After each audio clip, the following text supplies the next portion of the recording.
নমস্কাৰ আৰজিছ কিচেনৰ আন এটা ভিডিঅ'লৈ আপোনালোকক স্বাগতম জনাইছোঁ।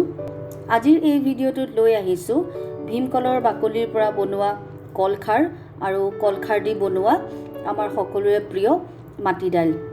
গোটেই পদ্ধতিখিনি কেনেকৈ বনাও আমি দেখাই দিম ইয়াতে।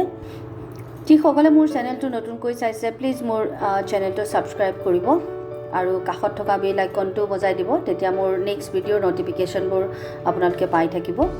এতিয়া চাওক আমি কি কি লৈছোঁ। আমাক লাগিব ভীমকলৰ বাকলি, যিখিনি আমি ধুনীয়াকৈ ৰ'দত শুকুৱাই ৰাখিছিলোঁ। এয়া মই ৰ'দত শুকুৱাই ৰখা ভীমকলৰ বাকলিখিনি। এয়া চাওক, গেছৰ বাৰ্ণাৰত আমি এখন ষ্টিলৰ চালনী দি লৈছোঁ। তাৰ ওপৰত এয়া আমি শুকুৱাই থোৱা কল বাকলিখিনি এয়া এনেকৈ জ্বলাই দিছোঁ। এয়া চাওক, মই হাই ফ্লেমত দিছোঁ। কল বাকলিখিনি কেনেকৈ ধুনীয়াকৈ জ্বলি গৈছে, একদম ধুনীয়া অঙঠাৰ নিচিনা হৈ যায় আৰু ইয়াৰ পৰা ছাইখিনি ওলাই গ'লেও ভাল। এয়া চাওক, ধুনীয়াকৈ জ্বলি হৈ যোৱাৰ পাছত আমি ইয়াক এটা বাউললৈ ট্ৰান্সফাৰ কৰি দিছোঁ। তাৰপাছত ইয়াত চাফা পানী এটা দি যাম। ধুনীয়াকৈ পানীখিনি দি দিলোঁ। পানীখিনি দি দিয়াৰ পাছত আপুনি অলপ সময় থৈ দিব। থৈ দিয়াৰ পাছত মই এটা গিলাচত চাকি পেলাই দেখাইছোঁ।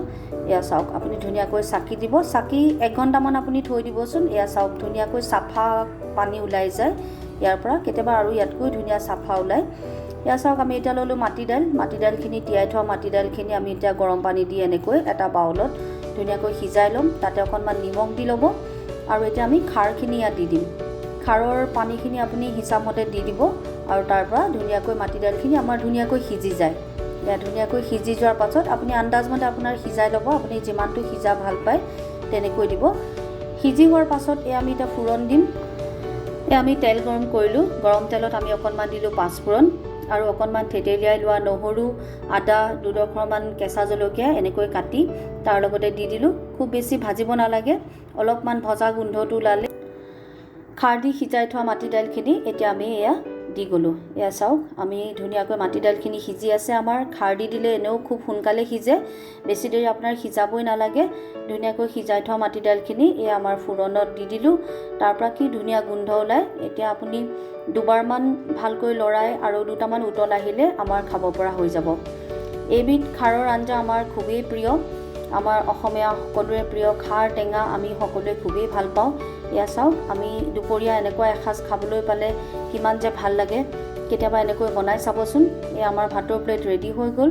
এয়া চাওক, মই বাতিত খাৰৰ আঞ্জা দি গৈছোঁ। মাটি দাইলৰ আঞ্জাখন আমাৰ খুবেই ধুনীয়া হৈছে। ইয়াৰ লগত পোৰা মাছৰ পিটিকা এটা হ'লে আৰু খুবেই ভাল লাগিব।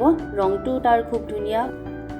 ভিডিঅ'টো চাই ভাল পালে লাইক কমেণ্ট কৰিব বুলি আশা কৰিলোঁ। আকৌ এটা নতুন ভিডিঅ'লৈ আপোনালোকক পুনৰ লগ পাম। তেতিয়ালৈকে নমস্কাৰ।